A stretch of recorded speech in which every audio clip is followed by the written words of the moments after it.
नमस्कार मित्रों, जय हिंद, वंदे मातरम। हम लोग पढ़ रहे थे न्यायाधीशों के बारे में, न्यायालयों के बारे में, भारतीय जुडिशरी के बारे में, मतलब कि न्यायपालिका के बारे में।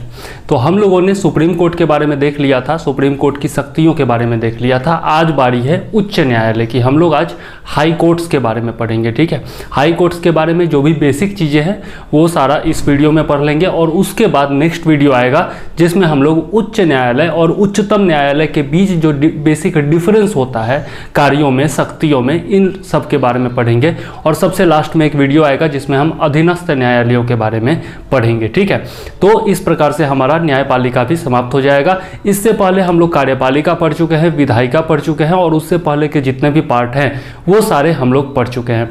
केवल आपका भाग और अनुसूचियों का लिस्ट मैंने छोड़ दिया है, क्योंकि भाग और अनुसूचियों का लिस्ट आपको किसी भी किताब में मिल जाएगा, तो वहां से आप लोग देख सकते हैं। वैसे मैं कोशिश करूंगा कि उन पर भी स्पेशल वीडियोज जो है भाग और अनुसूचियों पर भी ले आऊं, ठीक है। तो पुराने जितने भी वीडियोज हैं आप लोग जरूर देख लीजिए। अभी हाल ही में RO का जो एग्ज़ाम हुआ था उसमें मैंने सर्वोच्च न्यायालय जिस दिन पढ़ाया उसके अगले 2 दिन के बाद जो है RO का एग्ज़ाम हुआ, और उसी चैप्टर से 2 प्रश्न पूछे गए थे, ठीक है। इसके अलावा इससे पहले जो एग्ज़ाम हुए हैं BEO के, उसमें भी मौलिक अधिकार से 2 क्वेश्चन पूछे गए, मौलिक कर्तव्य से 2 क्वेश्चन पूछे गए। तो वो सारे वीडियोज से ही थे, वीडियोज के बाहर से नहीं थे। पॉलिटी का जितना भी प्रश्न अभी तक मेरे वीडियो बनाने के बाद किसी भी एग्जाम में पूछा गया है तो वह वीडियो से बाहर का नहीं आया है। यह आप लोग मिला करके देख सकते हैं, ठीक है। तो वीडियोज को देखा करिए, और इन्हीं से प्रश्न आएंगे, इनसे बाहर से नहीं आएंगे, यह मैं तय कर देता हूं, ठीक है। और इसके अलावा प्राचीन भारत के इतिहास के भी वीडियोस बहुत सारे दिए हुए हैं। करंट अफेयर्स जनवरी से लेकर के अब तक का टोटल अपडेट कर दिया गया है, तो वो सारे वीडियोस भी आप लोग जरूर जा करके देखिए, ताकि आगामी जो भी एग्जाम्स आने वाले हैं, आपका RRB NTPC का एग्ज़ाम है, SSC का एग्ज़ाम है, इसके अलावा बिहार SI का PT है, मेंस है, ये सब आने वाला है, BPSC का एग्ज़ाम आने वाला है, UPPSC का एग्ज़ाम आने वाला है। इन सब में आपको करंट अफेयर्स बिल्कुल काम देगा। RO में आप देख सकते हैं, मैंने सबूत के साथ बताया है कि कितने सारे करंट अफेयर्स मेरे नोट्स से ही पूछे गए हैं। मतलब अन्य लोगों के भी नोट्स से होंगे, नो डाउट, लेकिन करंट अफेयर्स जो मैंने बताया है उसमें से भी बहुत सारे क्वेश्चन पूछे गए हैं। तो आप लोग जरूर देखिए और लाभ उठाइए, ठीक है। और वैसे भी नया चैनल है तो थोड़ा सपोर्ट कीजिएगा, तभी जाकर के आगे बढ़ पाएंगे हम लोग। और प्रोत्साहन भी मिलता है जब आप लोग सपोर्ट करते हैं, जब आप लोग कॉमेंट्स करते हैं, मेरी जो कमियाँ हैं वो गिनाते हैं, तो मुझे बहुत अच्छा लगता है कि भाई कमियां गिना रहे हैं, इसका मतलब वो मुझे अपना समझते हैं और मुझे आगे बढ़ने का मौका दे रहे हैं, ठीक है। तो जो लोग देखते हैं उन लोगों का भी धन्यवाद, जो लोग नहीं देखते हैं उन लोगों का भी धन्यवाद। वो लोग कृपया देखना शुरू करें, ठीक है। तो आइए शुरू करते हैं आज का अपना वीडियो, और मैं चंद्रवर्धन आपका स्वागत करता हूं अध्ययन इन्फोटेनमेंट में।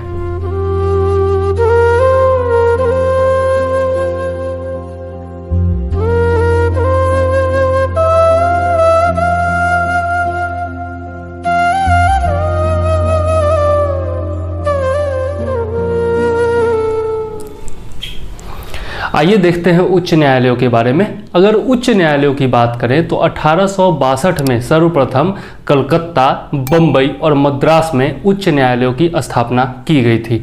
और इसके बाद जो है आप देख सकते हैं कि 1866 में इलाहाबाद में हाई कोर्ट का गठन किया गया था। तो 1862 में आपका सर्वप्रथम 3 स्टेट्स में, मतलब प्रांतों में, उस समय तो ब्रिटिश प्रांत हुआ करते थे, तो मद्रास, बम्बई और कलकत्ता में, और उसके बाद 1866 में इलाहाबाद में हाई कोर्ट का गठन किया गया था, ठीक है। और ये किस एक्ट के तहत किया गया था, इससे पहले भी बहुत सारे एक्ट मैं पढ़ा चुका हूँ, तो ये कमेंट में ज़रूर लिखिएगा, ठीक है। इसके बाद हम लोग देखते हैं तो इसकी संरचना के बारे में यदि देखें, हाई कोर्ट की संरचना के बारे में यदि देखें, तो एक मुख्य न्यायाधीश होते हैं और अन्य न्यायाधीश होते हैं। यहाँ पर जैसे सुप्रीम कोर्ट में न्यायाधीशों की संख्या तय की गई है कि 34 होगी, वर्तमान के अनुसार से 34 होगी, 33 अन्य न्यायाधीश होंगे और एक मुख्य न्यायाधीश होंगे। उस प्रकार से यहाँ पर कुछ तय नहीं किया गया है। हाई कोर्ट के मामले में संविधान में कुछ भी तय नहीं है कि यहाँ पर न्यायाधीशों की संख्या कितनी होगी। राष्ट्रपति अपने विवेकानुसार जितनी जरूरत होती है उतनी संख्या निर्धारित करते हैं और उतने ही जज होते हैं, ठीक है।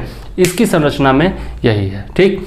आगे देख लेते हैं हम लोग संविधान के भाग 6 में अध्याय 5 में अनुच्छेद 214 से 31 तक जो है आपका हाई कोर्ट के गठन उसके जजों की नियुक्ति इत्यादि के बारे में, संरचना इत्यादि के बारे में वर्णन किया गया है। ठीक है, किस प्रकार का वेतन और भत्ता होगा, किस प्रकार से जजों की नियुक्ति होगी, क्या शक्तियाँ होंगी, क्या कार्य होंगे, यह सब जो है हाई कोर्ट के बारे में इन अनुच्छेदों में दिया गया है। अनुच्छेद 214 से 231 तक। अनुच्छेद 214 में कहा गया है कि प्रत्येक राज्य के लिए एक उच्च न्यायालय होगा। अनुच्छेद 214 में कहा गया है कि प्रत्येक राज्य के लिए एक उच्च न्यायालय होगा। इसके अलावा अनुच्छेद 231 में कहा गया है कि 2 या अधिक राज्यों के लिए एक हाई कोर्ट का गठन किया जा सकता है।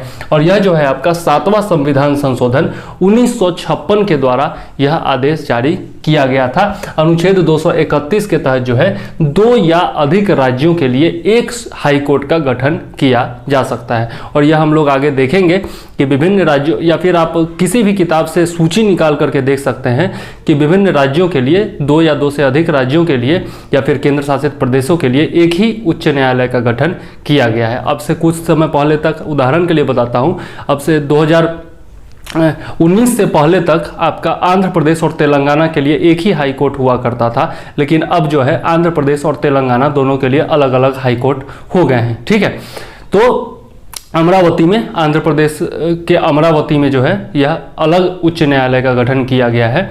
और इसी के साथ जो है उच्च न्यायालयों की संख्या 25 हो गई है। ठीक है, वर्तमान में 25 हो गई है उच्च न्यायालयों की संख्या।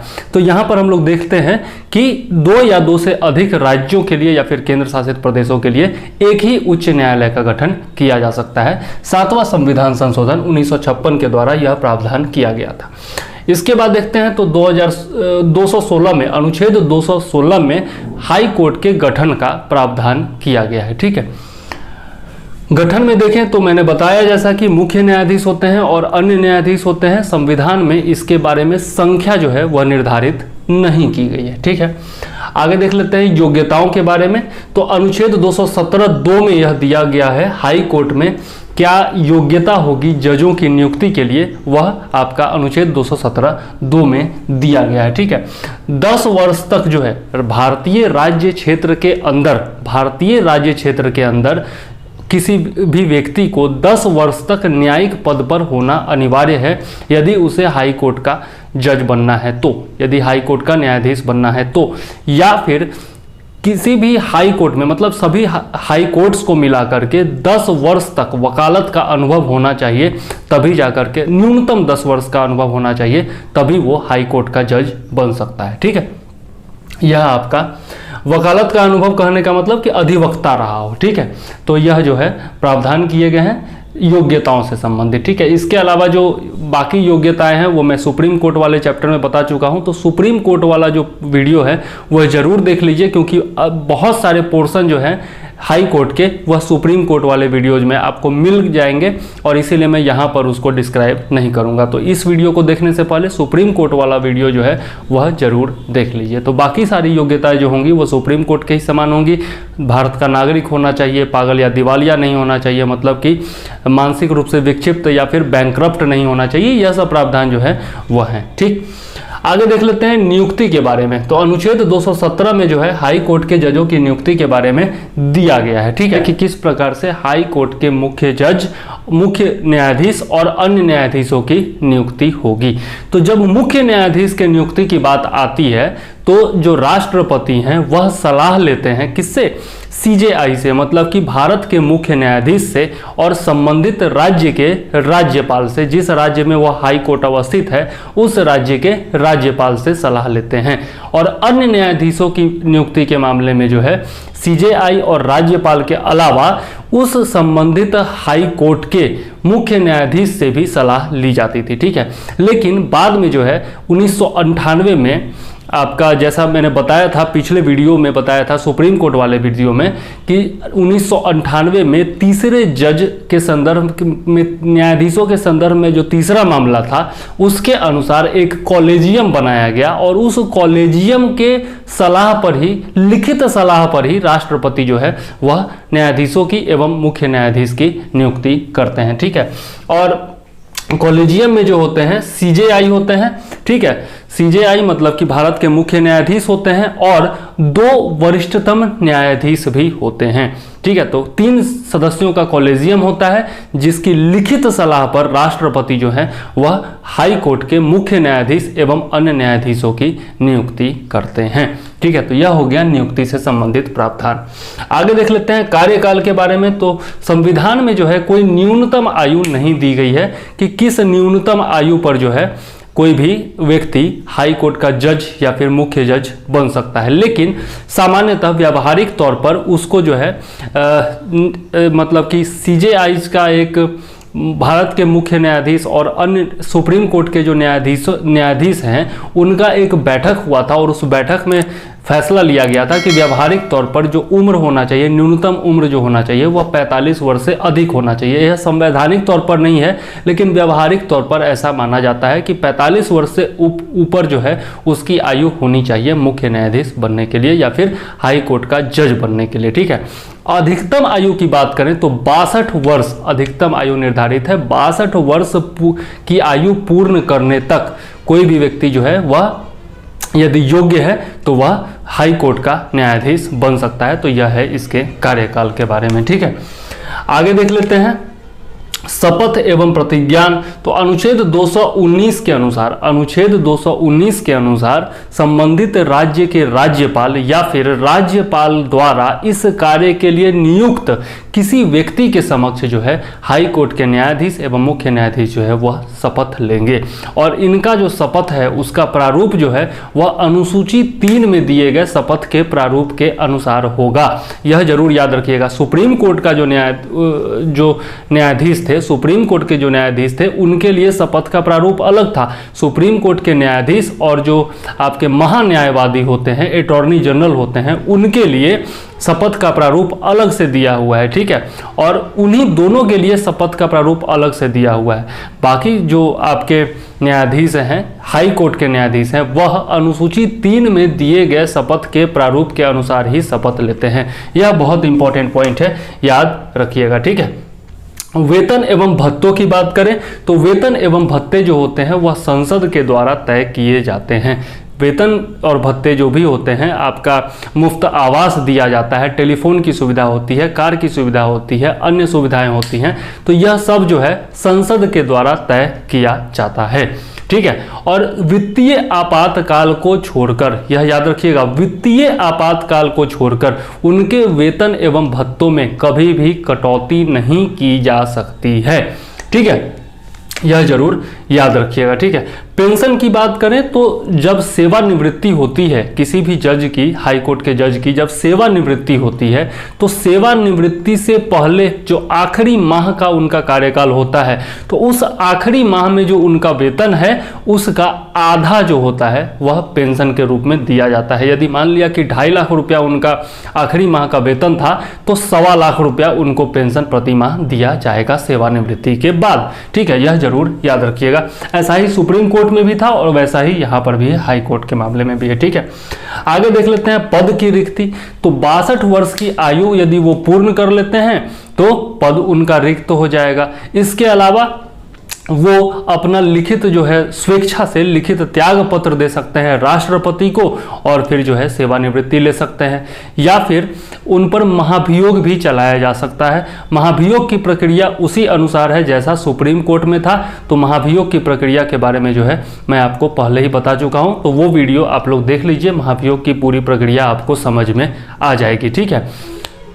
तो इस प्रकार से पदों की रिक्ति हो सकती है। या फिर यदि किसी उच्च न्यायालय में कोई न्यायाधीश कार्यरत है और उसका स्थानांतरण किसी दूसरे उच्च न्यायालय में कर दिया जाता है तो जो मूल उच्च न्यायालय था वहां पर उनका पद रिक्त मान लिया जाता है। तो ये 4 अवस्थाएं होती हैं जिसके अनुसार पद की रिक्ति हो सकती है उच्च न्यायालय के न्यायाधीशों की, ठीक है। इसके बाद देखते हैं महाभियोग का प्रयास। तो 2 ऐसे हाई कोर्ट के न्यायाधीश हैं जिनके खिलाफ अभी तक प्रयास किया गया आपका महाभियोग लाने का। तो वो कौन कौन है? पहला है सौमित्र सेन, पहले हैं सौमित्र सेन और दूसरे हैं पीडी दिवाकरन। सौमित्र सेन और पीडी दिवाकरन ऐसे मात्र 2 न्यायाधीश हैं हाई कोर्ट के, जिनके खिलाफ महाभियोग का प्रस्ताव लाया जाना था, लेकिन महाभियोग का प्रस्ताव का प्रक्रिया जो पूर्ण होने से पहले ही इन दोनों ने ही इस्तीफा अपना सौंप दिया था, अपना इस्तीफा दे दिया था। मतलब कि राष्ट्रपति को अपना लिखित जो है इस्तीफा सौंप दिया था। तो इस प्रकार से इनका पद वैसे ही रिक्त हो गया था महाभियोग की प्रक्रिया पूर्ण होने से पहले ही। ठीक है, तो इस प्रकार से हम लोग देखें महाभियोग के प्रयास के बारे में, और प्रक्रिया जो है महाभियोग की वह आप लोग पिछले वीडियो में देख सकते हैं, सुप्रीम कोर्ट वाले वीडियो में। बार बार बताऊंगा तो वीडियो लंबा हो जाएगा। ठीक है, आगे देख लेते हैं स्थानांतरण के बारे में। तो अनुच्छेद 222 में जो है स्थानांतरण के बारे में दिया हुआ है कि राष्ट्रपति के द्वारा भारत के मुख्य न्यायाधीश से सलाह करके जो है इनका स्थानांतरण किया जाता है सीजेआई के परामर्श से। और न्यायाधीशों से संबंधित संदर्भ 1998 में ऐसा दिया गया है कि निम्नलिखित से परामर्श किया जाता है। मतलब कि पहले जो है आपका अनुच्छेद, संविधान में अनुच्छेद 222 के तहत दिया गया है कि भारत के मुख्य न्यायाधीश से सलाह करेंगे, लेकिन बाद में जो है आपका न्यायाधीशों के संदर्भ में जो मामला हुआ था 1998 में जो फैसला दिया गया सुप्रीम कोर्ट के द्वारा, उसके अनुसार जो है एक कॉलेजियम बनाया गया जिसमें सीजेआई होते हैं और 4 वरिष्ठतम जजों का मंडल होता है। ठीक है, और इनसे जो है सलाह ली जाती है। स्थानांतरण किए जाने वाले संबंधित हाई कोर्ट के मुख्य न्यायाधीश से भी सलाह ली जाती है। कहने का मतलब यह है कि पहले जो है संविधान के अनुसार जो है केवल आपका सीजेआई से सलाह ली जाती थी, मतलब भारत के मुख्य न्यायाधीश से राष्ट्रपति सलाह लेते थे और न्यायाधीशों का स्थानांतरण कर देते थे। लेकिन अब जो है एक कॉलेजियम बनाया गया है जिसमें भारत के मुख्य न्यायाधीश होते हैं एवं 4 वरिष्ठतम जो होते हैं, और उस कॉलेजियम के सलाह पर जो है राष्ट्रपति स्थानांतरण करते हैं हाई कोर्ट के जजों का।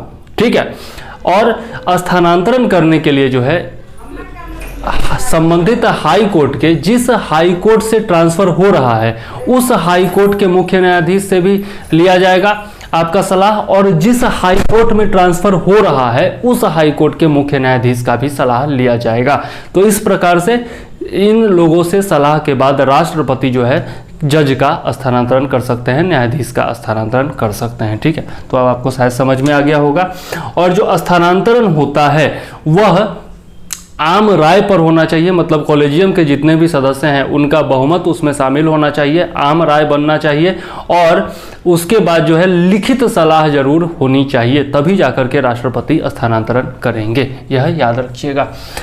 इसके बाद हम लोग देख चुके हैं वर्तमान संख्या जो है वह 25 है, और अंतिम जो है आंध्र प्रदेश के अमरावती में बनाया गया था 2019 में।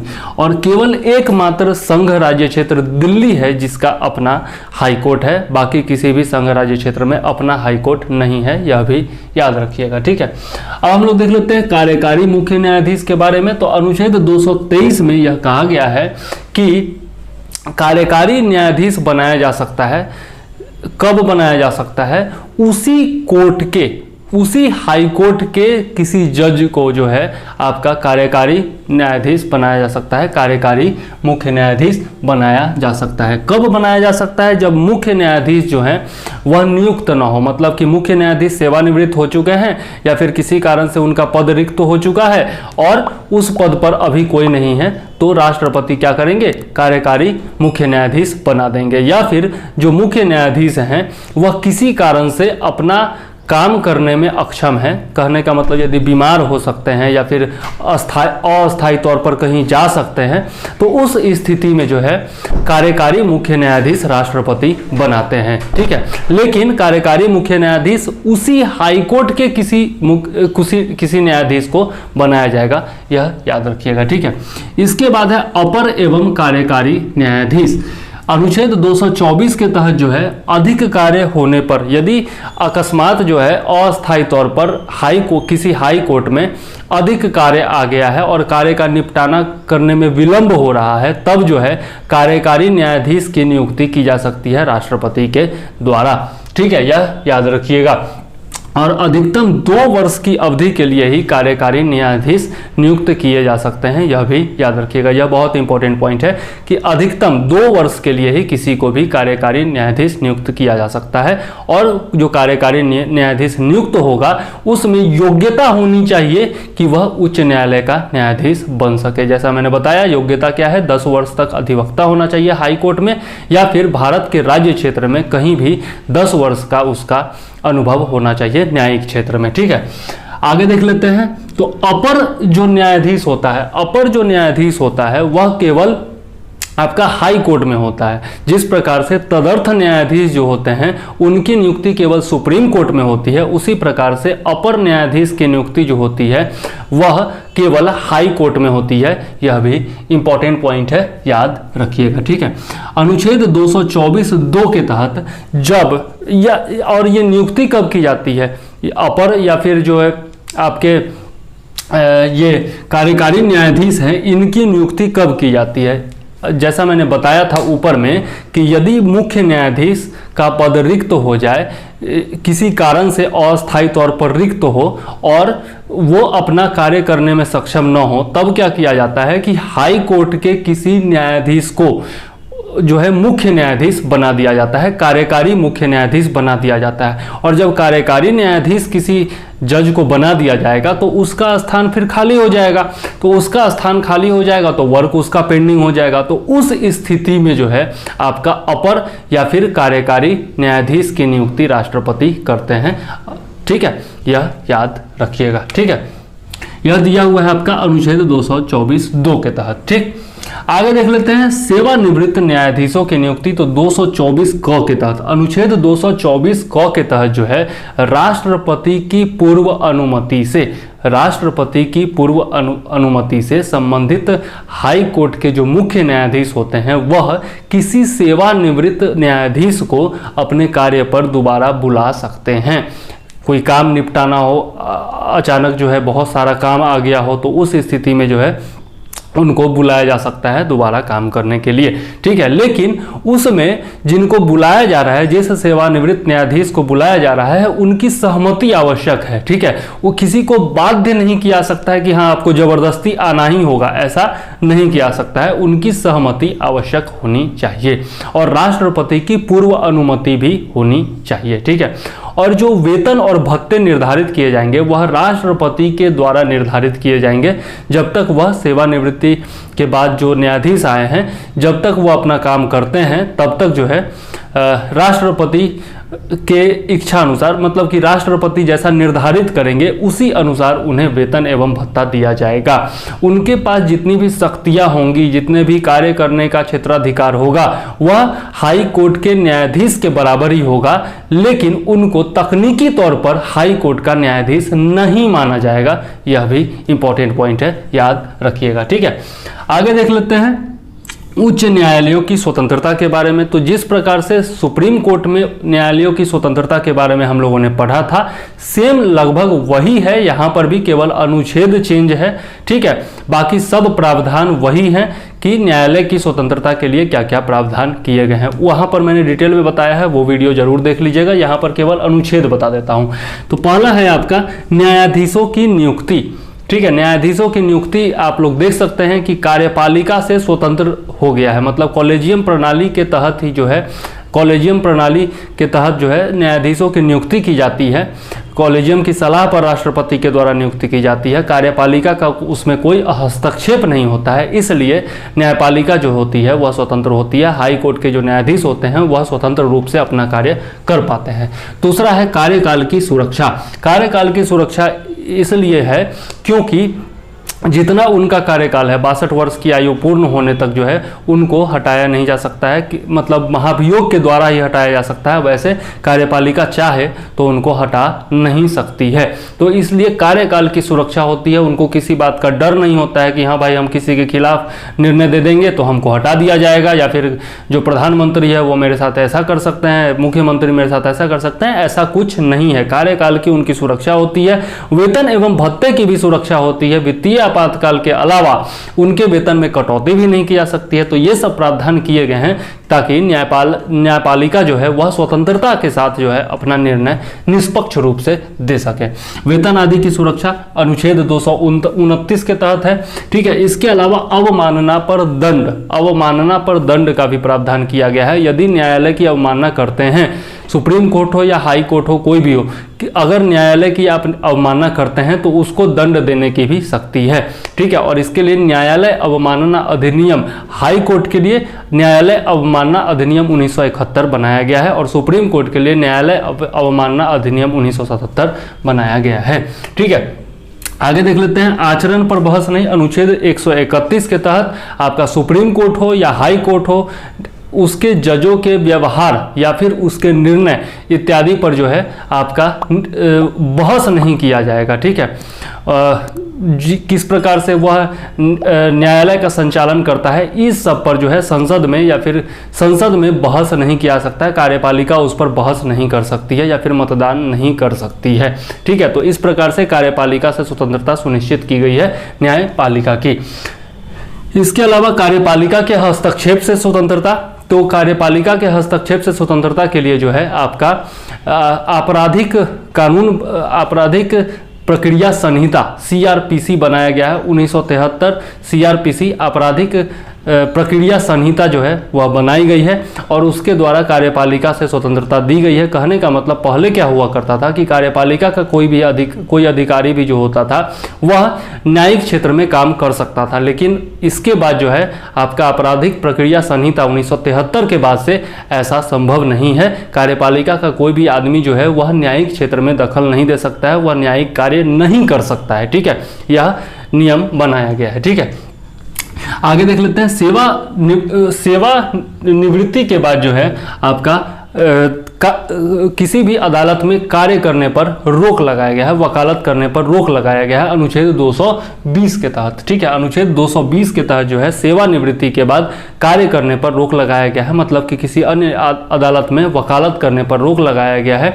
इससे ये होता है कि वो अपना भविष्य का सोच करके कोई निर्णय नहीं देते हैं। ठीक है, तो इससे भी जो है न्यायपालिका की स्वतंत्रता सुनिश्चित होती है।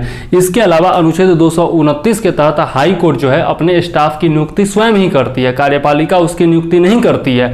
ठीक है, तो स्टाफ की नियुक्ति स्वयं करने से भी जो है उसकी स्वतंत्रता सुनिश्चित होती है। इन सब के बारे में डिटेल में मैं पिछले वीडियो में बताया हूं सुप्रीम कोर्ट वाले में, तो वहां पर भी आप लोग जाकर के डिटेल में इसको देख सकते हैं यदि देखना चाहें तो। ठीक, आगे हम लोग देख लेते हैं उच्च न्यायालय की अधिकारिता एवं शक्तियों के बारे में। तो जिस प्रकार से हम लोगों ने सुप्रीम कोर्ट के मामले में उच्च न्यायालय की सुप्रीम कोर्ट की अधिकारिता एवं शक्तियों के बारे में देखा था, सेम टू सेम यहाँ पर भी वही पॉइंट्स हैं, थोड़ा बहुत अंतर है वो हम लोग देख लेते हैं। बाकी जो डिटेल में यदि पढ़ना है तो आप जो है सुप्रीम कोर्ट वाला वीडियो जरूर देख लीजिए, वहाँ पर आपको डिटेल में मिल जाएगा।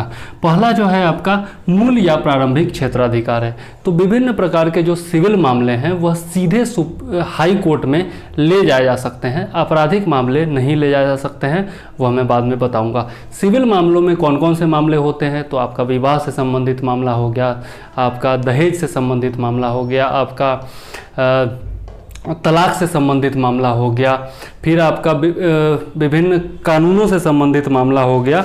आप देख सकते हैं कि अधिकारिता का मामला हो गया, वसीयत का मामला हो गया, कंपनी कानून एवं न्यायालय की अवमानना का मामला हो गया, विभिन्न जो आपके MP संसद सदस्य हैं एवं राज्य विधानमंडल के सदस्य हैं उनके निर्वाचन के संदर्भ में यदि कोई विवाद हो तो उस तरह का मामला जो है आप सीधा हाई कोर्ट में ले जा सकते हैं। इसके अलावा राजस्व से संबंधित मामला हो गया या फिर राजस्व वसूलने के संबंध में अगर राज्य सरकार ने कोई कानून बनाया है और उस पर कोई मामला है तो वो ले जाया जा सकता है। अधीनस्थ न्यायालयों में कोई मामला आया है जो कि संविधान से संबंधित है, मूल अधिकार से संबंधित है, तो वैसा मामला जो है आप उच्च न्यायालय में सीधे ले जा सकते हैं। इसके अलावा उच्च न्यायालय के मामलों में हम लोग देखते हैं तो 4 उच्च न्यायालयों कलकत्ता, बम्बई, मद्रास एवं दिल्ली के मूल नागरिक क्षेत्राधिकार हैं, मतलब इनके जो क्षेत्राधिकार हैं वह मूल हैं। ठीक है, इसके अलावा हम लोग देखते हैं तो इम्पॉर्टेंट पॉइंट एक यहाँ पर यह भी है कि 1973 से पहले जो है आपका बम्बई उच्च न्यायालय, कलकत्ता उच्च न्यायालय और मद्रास उच्च न्यायालय में आपराधिक मामले भी जो है वह सीधे उसमें हाई कोर्ट में ले जाए जा सकते थे, लेकिन 1973 के बाद से जो है केवल सिविल मामले भी ही वहाँ पर भी ले जाए जाते हैं। ठीक है, आगे देख लेते हैं हम लोग रिट क्षेत्राधिकार के बारे में।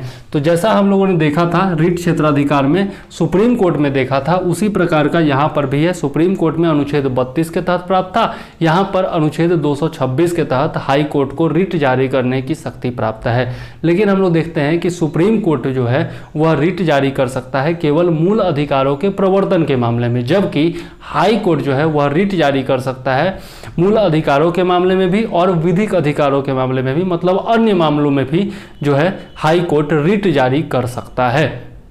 ठीक है, ये इसमें अंतर होता है। रिट जारी करने की शक्ति के हिसाब से देखें तो हाई कोर्ट की जो शक्ति होती है वह सुप्रीम कोर्ट से भी ज़्यादा होती है। इसके अलावा हम लोग देखते हैं तो सुप्रीम कोर्ट जो रिट जारी करता है उसका जो क्षेत्राधिकार होता है वह संपूर्ण देश में होता है, जबकि हाई कोर्ट जो रिट जारी करता है उसका वो जो लागू होता है वह केवल उस संबंधित हाई कोर्ट के क्षेत्राधिकार में ही लागू होता है। जितने राज्य उसके अंडर में होते हैं, जितना क्षेत्र उसके अंडर में होता है, उसी क्षेत्र में वह लागू होता है। यह इंपॉर्टेंट है। इसके अलावा जो रिट जारी करने की शक्ति है सुप्रीम कोर्ट या हाई कोर्ट की, वह खुद में ही एक मौलिक अधिकार है। ठीक है, तो मौलिक अधिकार का जो है हनन नहीं हो सकता है, इसलिए कोई भी संसद या फिर चाहे तो घटा या बढ़ा नहीं सकती है इस अधिकार को। मतलब कि आपका रिट जारी करने की शक्ति है वह मतलब कि अप्रवर्तनीय एक तरह से कह सकते हैं, क्योंकि मौलिक अधिकार का संरक्षक जो है वह सुप्रीम कोर्ट है और सुप्रीम कोर्ट को ही यह शक्ति प्राप्त है, तो इसको जो है हनन नहीं किया जा सकता है इस अधिकार का। ठीक है, आगे देख लेते हैं अपीलीय क्षेत्राधिकार। तो अपीलीय क्षेत्राधिकार में जो है आपका सिविल या फिर आपराधिक मामलों दोनों में यह लागू होता है, और अपीलीय क्षेत्राधिकार का मतलब होता है कि अधीनस्थ जो न्यायालय हैं उनके फैसलों से के विरुद्ध यदि अपील करना चाहे तो कोई हाई कोर्ट में अपील कर सकता है। ठीक है, लेकिन जब अधीनस्थ न्यायालय का जो कोई अपील है, जब तक वो आपका जिला न्यायालय में अपील नहीं हो जाता है तब तक सीधा जो है आप हाई कोर्ट में अपील नहीं कर सकते हैं। यह एक उच्च न्यायालय के संदर्भ में नियम है। ठीक, आगे देख लेते हैं अधीक्षण क्षेत्राधिकार। तो अनुच्छेद 227 के तहत जो है आपका अधीक्षण का अधिकार दिया गया है हाई कोर्ट को, मतलब कि जो आपके हाई कोर्ट के अधीनस्थ न्यायालय हैं उनके अधीक्षण करने की शक्ति दी गई है अनुच्छेद 227 के तहत हाई कोर्ट को, और इसके बारे में हम लोग उसमें पढ़ चुके हैं सुप्रीम कोर्ट वाले में, तो देख लीजिएगा अधीक्षण का अधिकार क्या होता है। आगे देख लेते हैं अधीनस्थ न्यायालयों पर नियंत्रण। तो अनुच्छेद 215 के तहत जो है हाई कोर्ट अपने अधीनस्थ न्यायालयों पर नियंत्रण भी रखती है। ठीक है, किस प्रकार से उनकी कार्य प्रणाली है उस पर नियंत्रण रखा जाता है, न्यायिक नियंत्रण भी होता है। ठीक है, और आपका आगे देख लेते हैं तो अभिलेख न्यायालय की शक्ति। अभिलेख न्यायालय की शक्ति जो है वह आपका प्राप्त है अनुच्छेद 215 के तहत। सॉरी, ये मैं बताना भूल गया, अधीनस्थ न्यायालयों पर नियंत्रण जो है वह अनुच्छेद 235 के तहत है। अनुच्छेद 235 के तहत अधीनस्थ न्यायालयों पर नियंत्रण की शक्ति है, और अभिलेख न्यायालय के रूप में जो है यह अनुच्छेद 215 के तहत है। ठीक है, अनुच्छेद में थोड़ा बहुत याद रखने में किसी से भी दिक्कत हो सकती है, तो इस पर थोड़ा सा गौर कीजिएगा। ठीक है, मुझे भी बहुत सारा दिक्कत हो जाता है कभी कभार। तो यह जो है आपका अभिलेख न्यायालय से तात्पर्य होता है कि जो हाई कोर्ट के जो निर्णय हैं उसको सुरक्षित रखा जाता है अभिलेखों के रूप में, अभिलेख न्यायालय के रूप में उसको सुरक्षित रखा जाता है। जैसा हम लोगों ने सुप्रीम कोर्ट के मामले में देखा था, उसका भी निर्णय जो है वह सुरक्षित रखा जाता है। और आगे यदि हाई कोर्ट को या फिर अधीनस्थ न्यायालय को उसी तरह के मामले में यदि निर्णय देना हो तो पहले जो अभिलेख न्यायालय में सुरक्षित रखा गया है निर्णय, उस निर्णय के से संदर्भ लेते हुए वह बाद में निर्णय दे सकता है। ठीक है, तो इसलिए इसको अभिलेख न्यायालय कहते हैं। ठीक है, इसके अलावा न्यायालय का अवमानना अधिनियम 1971 के तहत उच्च न्यायालय जो है यदि उसकी अवमानना की जाती है, यदि वह पाता है किसी को दोषी पाता है, अवमानना का दोषी पाता है, तो उसको सजा दे सकता है। ठीक है, इसके अलावा है आपका न्यायिक पुनर्विलोकन की शक्ति। तो अनुच्छेद 226 के तहत ही जो है इसको न्यायिक पुनर्विलोकन की शक्ति भी प्राप्त है, मतलब कि अपने ही निर्णय की वह समीक्षा कर सकता है, उसका पुनर्विलोकन कर सकता है और दोबारा उस निर्णय को बदल भी सकता है। तो यह शक्ति भी जो है हाई कोर्ट को प्राप्त है। तो इस प्रकार से हम लोगों ने उच्च न्यायालय की शक्तियों एवं क्षेत्राधिकार के बारे में देखा। इसके बारे में डिटेल में अगर यदि आपको देखना है तो उच्च न्यायालय वाला वीडियो भी आप देख सकते हैं। ठीक है, अब हम लोग देखेंगे न्यायालयों की पीठों के बारे में। यदि हम लोग पीठ की बात करें, सुनते होंगे बराबर एकल पीठ, खंड पीठ, संविधान पीठ, आप बराबर सुनते होंगे किसमें, करंट अफेयर्स में। तो इसमें जो है 4 प्रकार के पीठ होते हैं। पहला होता है एकल पीठ, जिसमें केवल एक न्यायाधीश बैठते हैं। ठीक है, और उनको क्या कहा जाता है, चेवर जज भी कहा जाता है। जो एक न्यायाधीश बैठते हैं उनको चेवर जज कहा जाता है। दूसरा जो पीठ होता है उसको खंड पीठ कहते हैं और उसमें 2 न्यायाधीश बैठते हैं। और तीसरा जो पीठ होता है उसको कहते हैं पूर्ण पीठ, और पूर्ण पीठ में 3 न्यायाधीश बैठते हैं। ठीक, और इसके अलावा एक और पीठ होता है जो कि केवल और केवल सुप्रीम कोर्ट में होता है, जो कि संविधान पीठ होता है। उसमें 5 या फिर अधिक जज बैठते हैं, 5 या 5 से अधिक जजों की पीठ होती है संविधान पीठ।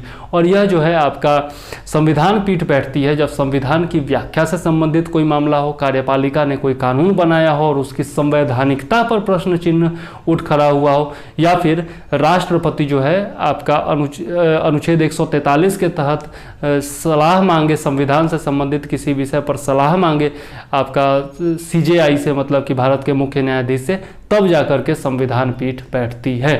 ठीक है, क्योंकि संविधान की व्याख्या करने का अधिकार किसके पास है, केवल और केवल सुप्रीम कोर्ट के पास ही है। ठीक, तो इस प्रकार से संविधान पीठ काम करती है। इसके अलावा अगर देखें तो अस्थायित्व के आधार पर भी 2 प्रकार की पीठ होती है। पहला होता है आपका अस्थायी पीठ और दूसरा होता है आपका भ्रमणशील पीठ। अस्थायी पीठ जो होता है वह एक ही स्थान पर रह करके काम करता है, जबकि भ्रमणशील पीठ जो होता है वह अलग अलग स्थानों पर काम करता है, इसीलिए इसको भ्रमणशील पीठ कहा जाता है। अब अस्थायी पीठ जो होते हैं वो भी 2 प्रकार के होते हैं। पहला होता है आपका प्रधान पीठ और दूसरा होता है आपका खंड पीठ।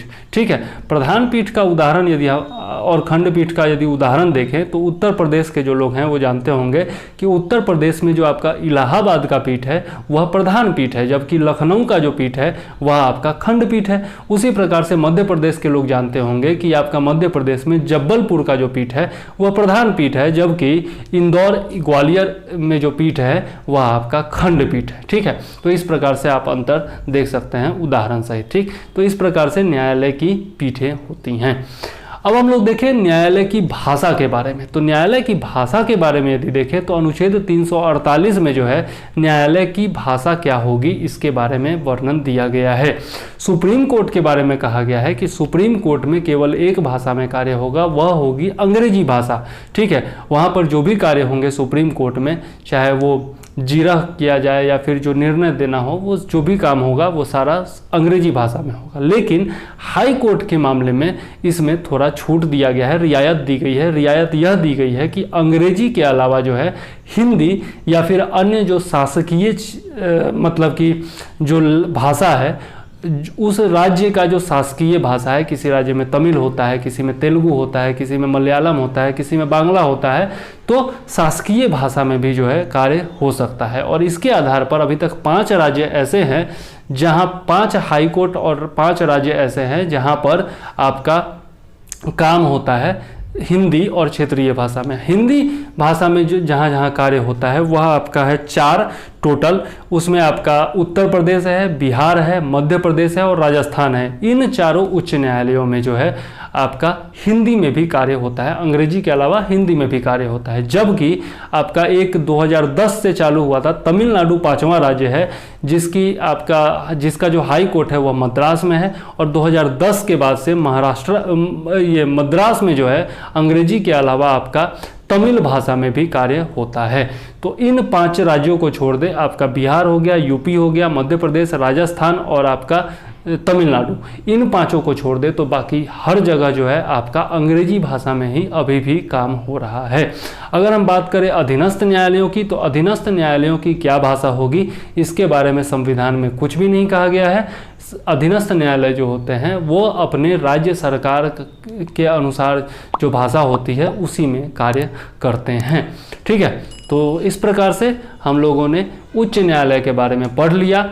अब अगले वीडियो में हम लोग देखेंगे उच्च न्यायालय एवं उच्चतम न्यायालय, मतलब हाई कोर्ट एवं सुप्रीम कोर्ट के बीच में जो अंतर होता है कार्यों में, शक्तियों में, नियुक्ति इत्यादि में जो भी अंतर होता है उसके बारे में हम लोग अच्छे से देखेंगे। और नेक्स्ट वीडियो जो आएगा वो लास्ट वीडियो होगा, उसमें हम लोग अधीनस्थ न्यायालयों के बारे में देखेंगे और कुछ महत्वपूर्ण पॉइंट्स के बारे में देखेंगे जो कि बता दें वक्त छूट गया होगा, या फिर जो परीक्षा में पूछे जा चुके हैं या फिर आगे पूछे जाने की संभावनाएं हैं, तो उनके बारे में भी हम लोग देख लेंगे। अगर वीडियो पसंद आया हो तो लाइक कीजिए, शेयर कीजिए, सब्सक्राइब कीजिए, चैनल नया है तो सपोर्ट कीजिए। और सारे वीडियोज पुराने जितने भी दिए गए हैं, आपका संविधान से जुड़े हुए, राज्य व्यवस्था से जुड़े हो गए, आपका प्राचीन भारत के इतिहास से जुड़े हो गए, आगे भी बहुत सारे वीडियोज आने वाले हैं जिनका लिस्ट मैं आपको दे ही चुका हूं। तो ये सब वीडियोज सारे देखिए। करंट अफेयर्स भी अपडेटेड किया जा चुका है। वन लाइनर तो मैं अब तक का टोटल अपडेट कर दिया हूँ, थोड़ा बहुत जो है विस्तार से बचा हुआ है तो वो भी मैं जल्द ही अपडेट कर दूंगा। तो करंट अफेयर्स देखते रहिए। आगामी एग्ज़ाम्स जितने भी हैं, आगे जो होने वाले हैं एग्ज़ाम्स, मात्र 100 दिन बचा हुआ है। कई एग्ज़ाम तो ऐसे हैं जिनमें 100 दिन से भी कम समय बचा हुआ है। आपका यूपीपीएससी का एग्ज़ाम तो अक्टूबर में ही होने वाला है, 11 अक्टूबर को है शायद। तो बहुत कम टाइम बचा हुआ है। जितना तेज़ी में हो सके आप लोग वीडियोस देखिए, निपटाइए। और रिवीजन करने का सबसे अच्छा माध्यम है वीडियोज, तो इसको ज़रूर देखते रहिए। इसके अलावा बस लास्ट में जाते जाते यही रिक्वेस्ट करूंगा कि पर्यावरण का संरक्षण कीजिए, पानी को बचाइए, नारी का सम्मान कीजिए, माता पिता एवं गुरुजनों का सम्मान कीजिए, बच्चों एवं जीव जंतुओं के प्रति दया का भाव रखिए, राष्ट्रीय प्रतीकों का सम्मान कीजिए, भारत का सम्मान कीजिए, अपने आप के भारतीय होने पर गर्व कीजिए और मुझे दीजिए इजाज़त। जय हिंद, वंदे मातरम।